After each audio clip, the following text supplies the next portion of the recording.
Let's take a look at how JavaScript allows us to format our code. I'll show you what I mean by this. So looking at our home.js file, we have a single line of code. But what does JavaScript do about whitespace? Whitespace are things like spaces, or tabs, or even new lines. I'll hit enter a few times, and I'll change the text here to changed, and I'll save it and we'll see what JavaScript does. So our code still worked fine, even though we have all this white space before our actual code. We can also add white space between symbols usually.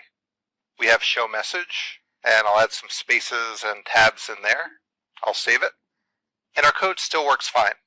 Even if we broke this apart and put changed on its own line, and push down the closing parenthesis a bit, I'll save this, and again, that also works fine.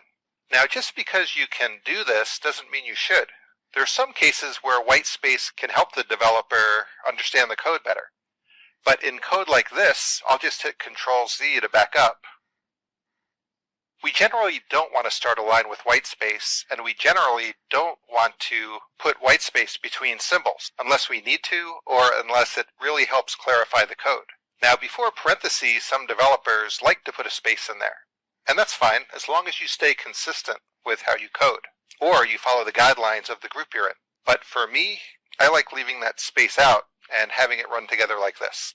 Later in the course, we'll see how indentation and indenting lines of code can really help clarify what the code is doing.